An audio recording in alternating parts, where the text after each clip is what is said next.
Dark Souls franchise is a series of games that has always been near and dear to my heart.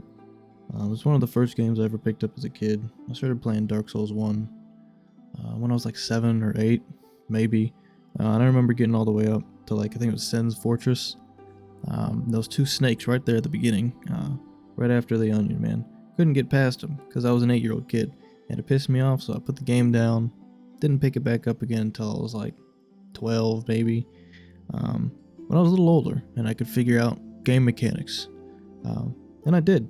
And I beat the game and I did the DLC and I loved it and I was in love with it ever since. I just love and I love all the Souls games. I mean, Dark Souls 2, as much hate as that gets, it's got a special place in my heart too. I recently just ran through Dark Souls with a buddy and we're running through Dark Souls 2 DLC now. We're going to be running through Dark Souls 3 soon. Maybe we'll put some videos of that up. But anyways, my point that I'm getting to is recently there's been some controversy with old From Software, with their parent company, Kadokawa, in talks of Sony buying them out. We all know Sony. We all have our opinions on Sony. I have my opinions on Sony. I think Sony has some really great, I guess you could say, ideas when it comes to quality, but they don't have some great ideas when it comes to literally anything else. Player retention, player enjoyment, player appeal, anything that really an individual person who plays their games would like. They're very much Nintendo, but just with some better consoles. But despite that, I'm actually not excited, but I am more happy with this decision versus the alternative. And I know some other people have already touched on this. I'm kind of late to the party, but I jumped on it as soon as I could. The other competition and the reason for this deal with Sony that is probably going to happen between Kadokawa and Sony is because there is a threat amongst us. And that comes in the form of Korean company, private company, Kakao. Kakao is a giant private corporation. They are basically like a WeChat from China for Korea. They have control over a lot of communications. They got one of the largest communications messaging app, money transfers, navigation, payments. They've even got their own centralized bank, Kakao Bank. And it's really crazy. Some things that have gone on with Kakao, which, as some of you may already know, a lot of people have said that Kakao is actually much worse than Sony for a few of these reasons. Recently, literally in July 23rd of this year, 2024, their founder, Kim Bom-soo, otherwise known as Brian Kim, was arrested on allegations of stock manipulation. And this isn't the first time that Kakao has been on trial and investigated for stock manipulation. Last year, the company and another executive were on trial for the exact same thing. And it came in the form of a bidding war. It was, I believe it was Hybe Entertainment. They own BTS, or they're the label that owns BTS. And it was between Hybe and Kakao, who were bidding to buy out SM Entertainment. It's another K-pop media entertainment group. And it was alleged and investigated that Kakao actually manipulated the stock market in order to hinder Hybe from being able to purchase SM from under them. And the way that it was laid out, that it happened, and Brian Kim actually admitted to this, the way that they did it was that they raised the stock prices of SM by way of purchasing about 550 SM stock shares through a private equity fund called One Asia Partners. And so this raised, they raised it, it was about 140 billion yuan, which is a South Korean currency, in the stock. And so this pretty much price barred Hybe from being able to purchase it. With as much money as they make, it still kind of barred them because Kakao is just a giant in this space. They have billions of dollars. They're ridiculous.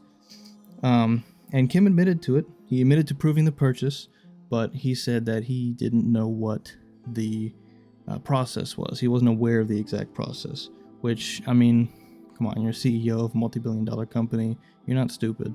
You know, you got to be at least a little bit smart to get to a position like that. So there's no way I feel like he didn't know what the process was or wasn't on top of it. But that's all allegations. I'm not saying anything solid here, but that's just my opinion on that.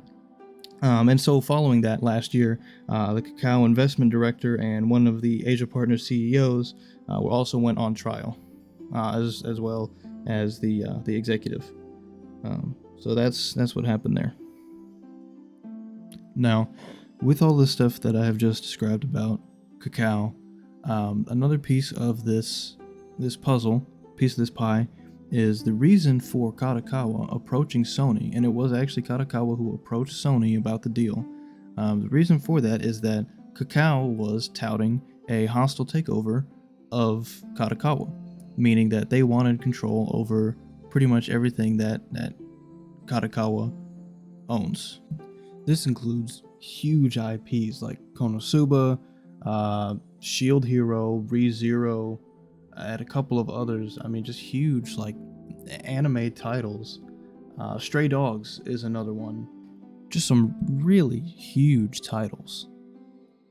Some of the other things, like Dark Souls, obviously, a lot of the Fromsoft games. Armored Core. Armored Core is super popular. I love Armored Core. I spend like 12 hours just designing my mech before I even play the damn game. But yeah, Elden Ring, one of the biggest games of the year. Sekiro, game of the year.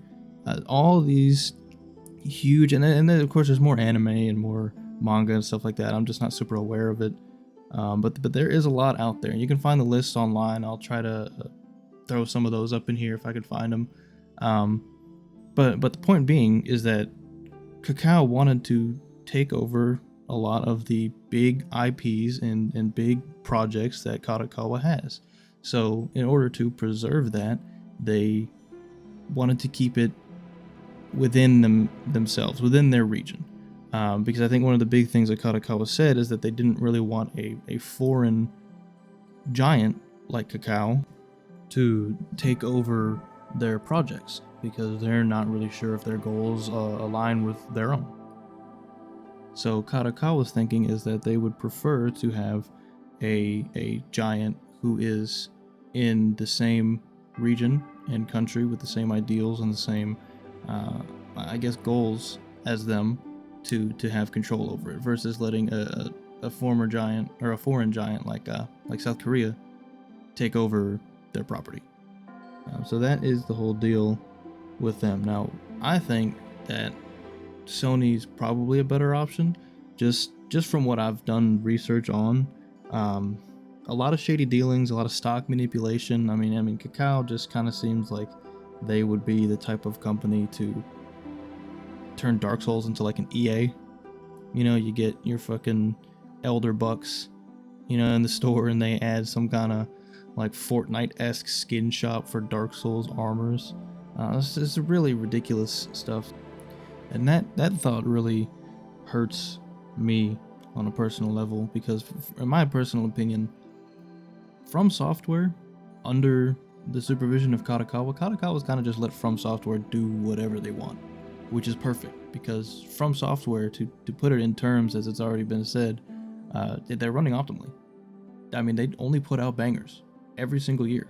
Bangers. People hate on Dark Souls 2. People still play the shit out of Dark Souls 2. I still play the shit out of Dark Souls 2, and I've ran through that game like 20 times.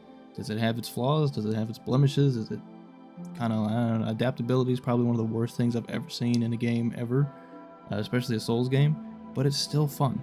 They still have really great elements, and a lot of the elements from Dark Souls 2 were experiments for Dark Souls 3. And I think it is really great how they just made that sort of like an experimental, which is one of the best part about Dark Souls outside of like the gameplay. Obviously the Souls like gameplay style is really big right now. But apart from that, the really rich, deep lore of Dark Souls that you have to dig to find, you have to want to find it, and when you find it, it's really rewarding. It's just a great part of the Souls formula, and that goes for Demon Souls and Elden Ring and Sekiro and all of those games. Bloodborne is a really good one. And I just feel like if a company like Kakao or even Sony, it could head in the same exact direction.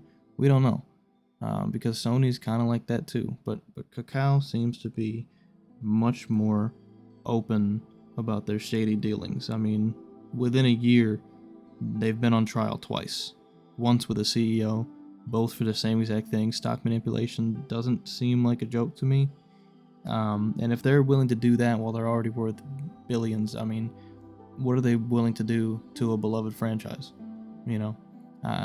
There's really not a whole lot of internal, post live service, whatever kind of monetization for Souls games. There's just not.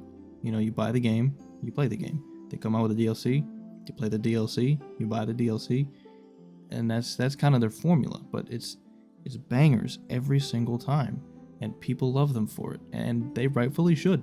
They're wonderful games, and they've got the formula down, and they're making it work. I mean, you hear Fromsoft is putting out a new game, and millions of people get hyped for it. They don't even have to do any promo. They just hear, hey, Fromsoft is making a new Souls game, and everybody immediately loses their minds. And they should. But under a different company, under a different rule, who knows? Sony's not been the most profitable or the most exciting, engaging, reputable company, Concord. But who knows?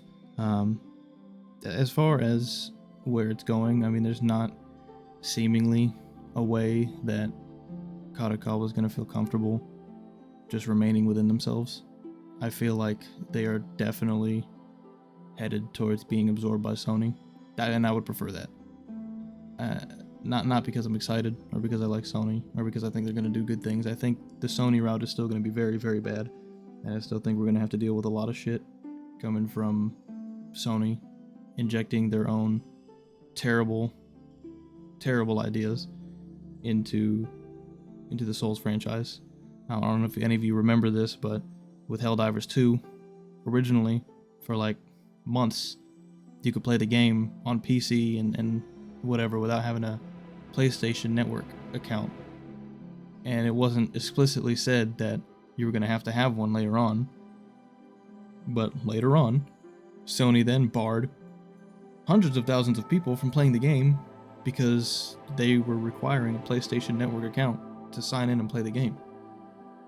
And they quickly backtracked on that because it was barring people, like people from Australia who couldn't get onto it, who the servers were just not working for them, and plenty of people who just didn't want to have a PlayStation Network account for no reason other than to play Helldivers.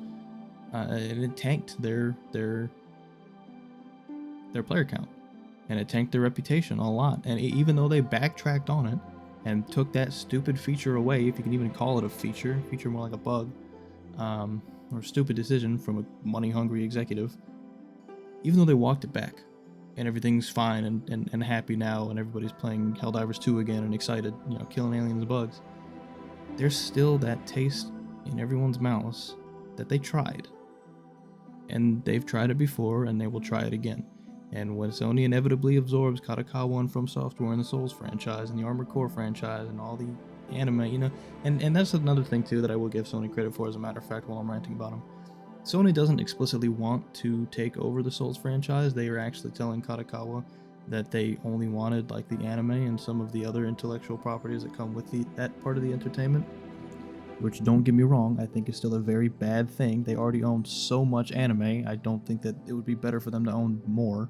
But Kadokawa just is like, no, Kakao is gonna try and take the rest of it over, so you need to have it all or nothing, because we need to get all this under control.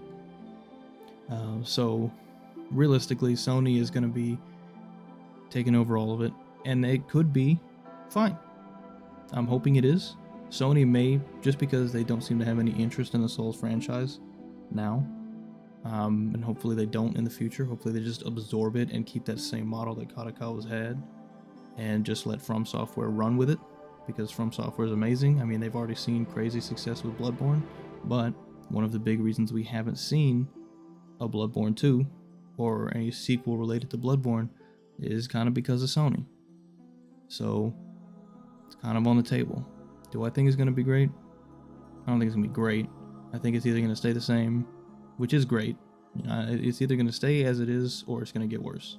But it could always be much worse with Karakawa taken over by Kakao. And that's about the extent of what I was able to research. If I find anything else, I'll give you guys an update. But other than that, it's been real.